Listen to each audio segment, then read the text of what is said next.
నానమ్మ, ఇవి నన్ను నెత్తగలనా?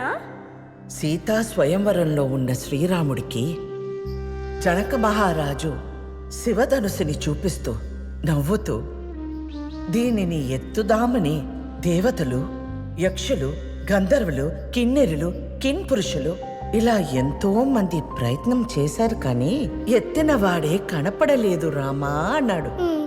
అప్పుడు రాముడి మనసులో ఇలాంటి డౌట్ రాకముందే ఇదంతా గమనిస్తున్న విశ్వామిత్రుడు, రామా చూడు ఆ శివధనుసుని అన్నాడు.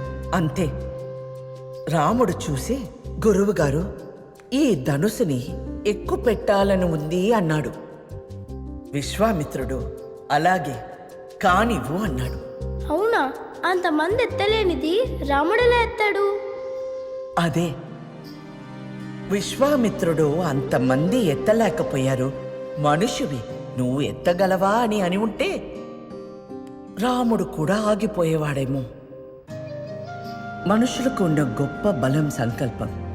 అది ఒక్కటుంటే మనకి ఇంపాసిబుల్ అనేదే ఉండదు. మరి శివధనుస్సును ఎత్తి రాముడు ఏం చేశాడు నానమ్మా?